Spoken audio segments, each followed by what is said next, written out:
ನಮಸ್ಕಾರ ಆತ್ಮೀಯ ವೀಕ್ಷಕರೇ. ಈಗ ನಾವು ಮಾತಾಡ್ತೀವಿ ಅಲ್ವಾ, ದಿನನಿತ್ಯದ ಜೀವನದಲ್ಲಿ ಮಾತು ಹೇಗಿರಬೇಕು? ನಮ್ಮ ಒಂದು ಮಾತು ಯಾರಿಗಾದ್ರೂ ಸಂತೋಷವನ್ನು ಸಹ ಕೊಡ್ಬೋದು ಅಥವಾ ಯಾರಿಗಾದ್ರೂ ನೋವನ್ನು ಸಹ ನೀಡಬಹುದು. ಹಾಗಾಗಿ ನಮ್ಮ ಮಾತು ಯಾವಾಗಲೂ ಸತ್ಯವಾಗಿ, ಸೌಮ್ಯವಾಗಿ, ಸಮಾಧಾನದಿಂದ ಮತ್ತು ನಾವು ಏನು ಮಾತಾಡ್ತಿದ್ದೀವಿ ಅನ್ನೋದನ್ನು ಗಮನಿಸಿಕೊಂಡು ಯೋಚಿಸಿ ಮಾತಾಡುವ ಪ್ರವೃತ್ತಿಯನ್ನು ನಾವು ಅಳವಡಿಸ್ಕೋಬೇಕು ವೀಕ್ಷಕರೇ.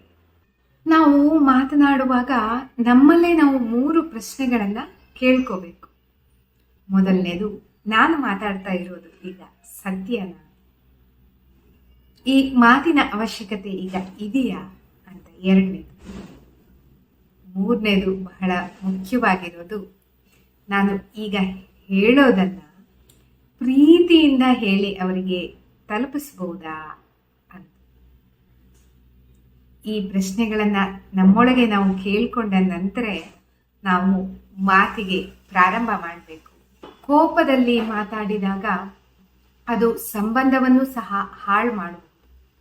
ಆದರೆ ಪ್ರೀತಿಯಿಂದ ಸಮಾಧಾನವಾಗಿ ಆಡಿದಂತಹ ಮಾತೇನಿದೆ ಅದು ಸಂಬಂಧವನ್ನು ಭದ್ರಪಡಿಸೋದ್ರ ಜೊತೆಗೆ ಅವರಿಗೆ ಒಂದು ಸಮಾಧಾನವನ್ನು, ಅನ್ಯೋನ್ಯತೆಯನ್ನು,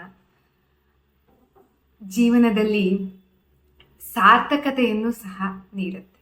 ಇವಾಗ ನೋಡಿ, ನೀನು ನನಗೆ ಅದನ್ನು ಕೊಡು ಅಂತ ಹೇಳಿ ಕೇಳೋದಕ್ಕೂ ಪ್ಲೀಸ್ ನೀನು ನನಗೆ ಅದನ್ನು ಕೊಡ್ತೀಯಾ ಅಂತ ಕೇಳೋದಕ್ಕೂ ವ್ಯತ್ಯಾಸ ಇದೆ ಅಲ್ವಾ?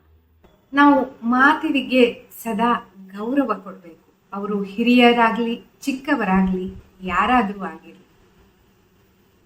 ಅವರು ನಮಗಿಂತ ಚಿಕ್ಕವರು, ನಾವು ಹೇಳಿದ ಹಾಗೆ ಕೇಳಬೇಕು ಅನ್ನೋ ಗತ್ತಿನಿಂದ ಮಾತಾಡೋ ಅಗತ್ಯ ಇಲ್ಲ.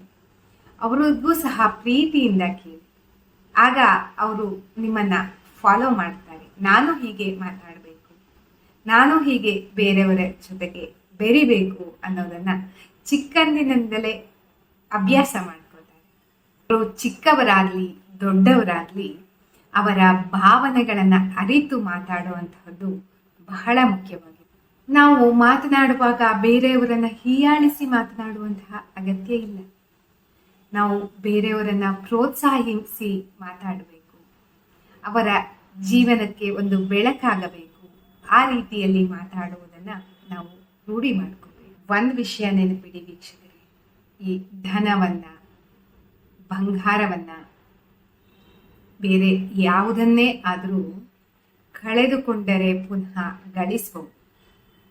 ಆದರೆ ಮಾತಿನಿಂದ ಆದಂತಹ ಬಿರುಕನ್ನ ಅಥವಾ ಮಾತಿನಿಂದ ಆಗಿರುವಂತಹ ತೊಡಕನ್ನ ಮತ್ತೆ ನಾವು ಸರಿಪಡಿಸೋದಕ್ಕೆ ಆಗೋದಿಲ್ಲ. ಹಾಗಾಗಿ ನಾವು ಎಚ್ಚರಿಕೆಯಿಂದ ಗಮನಿಸಿಕೊಂಡು ಮಾತಿನ ಭರಾಟೆಯನ್ನ ನಮ್ಮ ಕೈಗೆ ತೆಗೆದುಕೊಳ್ಳಬೇಕು. ಮಾತನ್ನ ನಾವು ಹಿಡಿತದಲ್ಲಿ ಇಟ್ಕೋಬೇಕು. ನಮ್ಮನ್ನ ನಾವು ಗಮನಿಸಿಕೊಂಡು ಮಾತನಾಡುವ ಪ್ರವೃತ್ತಿಯನ್ನ ಬೆಳೆಸ್ಕೋಬೇಕು. ಹಾಗಾಗಿ ನಾವು ಒಂದು ತಂತ್ರವನ್ನ ಅಳವಡಿಸಿಕೊಳ್ಳೋದು ಬಹಳ ಮುಖ್ಯ. ಮಾತಾಡು ಮಾತಾಡು ಮೆಲ್ಲಗೆ ಮಾತಾಡು.